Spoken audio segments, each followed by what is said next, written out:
Hey YouTube, this is Maddie's Daddy 12 with Team JMT. I'm here at the Nashville Regionals with Donnie Noland, the owner and tournament organizer of the Next Level Games. Um, Being a store owner like this, what games do you play? I play them all. For me, owning a store, it was a thing that I said I was always going to do. If I'm going to sell a game, I'm going to learn how to play it. It's just one of those things. So you can catch me out here on Wednesday nights playing Magic or Friday night playing Magic. If I'm here on a Saturday, you may catch me with a Yu-Gi-Oh deck in hand or Sunday with a Pokemon deck in hand. That's cool. It's some way that I can I can relate to players. I'd say you gain a lot of personal respect from the guys whenever you come down to. I mean, I hate to say it come down to their level, but I mean you are kind of held at a certain stature Sure. when you're the store owner, and when you come down and play with them, that means a lot to the players. It does. I And commend you on that. That's pretty nice. one of the other things that it helps me do is helps me run events. We just got through with the big Magic Grand Prix here in Nashville where we had 1,500 players. Before I went to that event though and got ready to run it, I went to Grand Prix all over the nation and other events and played in them so that I could understand, hey, as a player, what do I not like? Because that's what I'm going to change at my event and make it run smoother. Yeah. And I recommended that to all the other guys running events. I'm like, hey, it helps you see as a player's perspective, you know what? I don't like sitting 10 minutes in between rounds or all the pairings in one spot.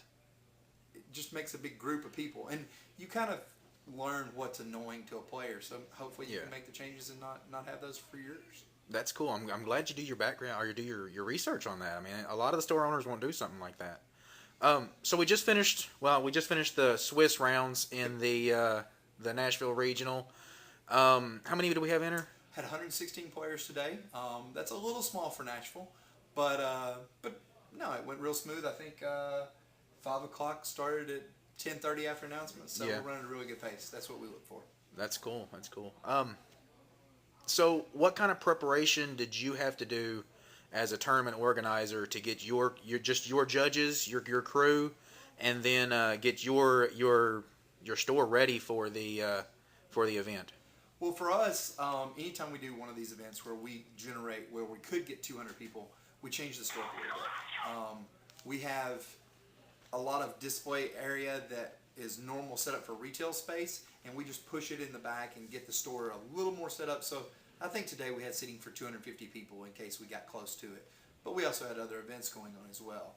Other than that, it's a lot of prep work. Make sure you have deck lists ready. Make sure you have pins and just we've got a checklist of everything that we do to get ready for an event. Usually for a one-day event like this, you can expect 40 to 120 hours in prep work. And most of that's just one person. You don't need multiple people printing Yeah. deck lists or Yeah. verifying stuff like that. Then a lot of the other stuff is just contacts. Contacting the judges, making sure they're up on their rulings. I kind of quiz them sometimes and say, "So, did you see about this ruling that happened at the YCS last week? What do you That's think cool. about it?" But just a lot of communication, back and forth stuff. The prep work's all basic. I mean, you don't need a rocket surgery degree or anything like that. I mean, it's one of those things that if you've run a few events, the more you do them, the better you are at them. Yeah. Was there anything that happened in your prep for this event that caught you off guard? No, no. I've been promoting events for 14 years now and large scale events for the last 8. So there's very few curveballs that I see. But in the same sense, there's a lot of times, like I said earlier, I'll go out to an event and I'll be like, man, I never even thought about that to change, something, a little tweak or something and make it run smoother. But no big surprises. No, we're all pretty set here. We can almost do them in our sleep now. That's good. We had a pretty big window there after the Nationals before we had any Yu-Gi-Oh regionals. Sure.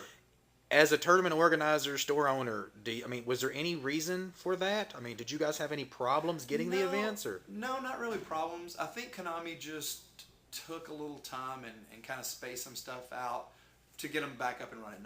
They do them by season now, which is new. It used to be you would just schedule for however many months ahead of time, but now they're based on the season. So right now we're in Star Strike Blast season. So we have 2 for Star Strike Blast. We had this one today, and then we have another one in Little Rock, Arkansas, at the Peabody Hotel in February. And then we just started. We submit all of our scheduling for next year, or for the next season, which starts in mid-February and goes through April into May. And that one, you know, they may put us in Birmingham or Huntsville or here, Greenville, Charlotte, North Carolina. Our territory is a little bit bigger than most people's territory, but Konami trusts me to go out and run an event in a big spot and not have any problems with it. So all right, that's not cool. only do them in store, we also do them at outside locations. At outside locations, like you said something about the Aubrey Mills earlier. Gaylord Opryland Hotel, we ran the Shonen Jump that was there earlier this year. Now they're called YCSs, and we're working with the guys at Konami right now to schedule a couple of YCSs for next year. Hopefully they're going to announce them pretty soon. We've been working on them for a while. So there you go, guys. Big scoop on Maddie Daddy 12 channel. Yeah, they'll definitely have an announcement for YCSs very soon. I know that it's probably going to be within the next 2 to 4 weeks. Awesome. So, yeah, right around the as a player, we've already talked about what you have to do as a store owner and as a tournament organizer to get ready for one of these events. What do you feel a player should do? I mean, outside of just regular play testing and figuring out what deck they're going to play, what does a player need to do to make sure that they're ready for an event like this? One thing that a player has to understand, and if you've played a lot, you'll get it pretty quick. This is an all-day event. You know, come prepared. I see so many people in here that don't get enough sleep. I mean, it's a habit. You know, you go out and you play and you're testing all night and you talk to friends, and the next thing you know, it's 3 a.m. and you get 3 hours sleep and you drive 2 hours to an event. That's the worst. I mean, you're going to be tired all day. You're going to have bad. You know, you'll make mistakes, stuff like that. Sleep is the biggest thing in the world. Also, always check your sleeves. Sleeves tend to wear. You know, it's one of those things. Ultra Pro has got some new sleeves coming out that are a little tighter on the card, so that should cut some of the wear out. But we see lots of people that, you know, have crappy sleeves, or sleeves that aren't really crappy. They just have some wear to them, and you know, we don't ever want to give somebody a game loss. But there's certain times where if there's a pattern that's real distinguishable, like all your traps are in something like that, it's one of those things that's going to happen. I mean, yeah. So check your sleeves, get lots of sleep. You can print out your deck list ahead of time if you want to, or you can not. That's totally up to you.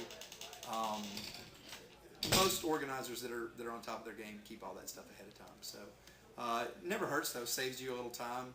Make sure you get lots of rest and eat. Yeah, I actually brought a cooler with me with drinks and lunch meat and everything, just because I wasn't for sure how long I'd last before I would drop. So I wouldn't know if I'd be able to run off and get. Yeah, I mean, it never hurts to come with a group of people. That way you can say, hey, you got done with yours real quick. Here's an order, and everybody go get it at the same time. Yeah. If you're eating and staying hydrated, just like you would outside, you know, this is as much an athletic event for the mind as running a marathon is, and you wouldn't run a marathon on 3 hours sleep with no food and water. I mean, so definitely you got to look at it the same way, because your mind is gonna happen to more fatigue than your body will. All right. Last but not least, during the players meeting, you made a big announcement about your website. Got a lot of prep work going into that. Got some single cards coming up and everything. We've been working on a new redesign for our website for, gosh, it seems like a year now, or maybe even longer. But we're relaunching real soon. We've already got it up so people can kind of browse at it, and it doesn't hurt, because we're having people say, hey, this card text is wrong, or this image is not showing up. The Yu-Gi-Oh images are a little slower right now than we want, but we're building a brand new database. We're not taking anybody's images. We're starting from scratch. It's www.tnlg.net. That's thenextlevelgames.com. Either one goes right to it. And I'll make sure I have a link to that in the description down here, guys. Make sure you check that out also. We also have some writers coming on board for Yu-Gi-Oh, Magic, and World of Warcraft. So we have some guest writers. And as far as the writers, you also have feature events at the Yu-Gi-Oh events. Do you do that for the other events? We do it for all events. So you do it for all events? Today, and probably tomorrow morning you'll see some feature match coverage from a couple of matches from today. Top 8 today. All right, and with that being mentioned, I actually got a feature match today, so you guys can all go to their website and check out my horrible misplays. It's not a bad thing. It's kind of our way to give back to the players. I mean, you guys come out and make these events possible, so this is our way to showcase, you know, players and have a good time with it. All right. Donnie, I appreciate it. You've had a pretty busy day, and you took time out to talk to us and to talk to the channel. I really appreciate it, and That's what we're here for. yeah, I mean, you've made the day really good. I've got to commend you. This is my second or third time down here, and it's always been a good event. Good. That's what we like. So, thank you, Donnie. No problem. All right, guys, subscribe, comment down below, show us how much you love us.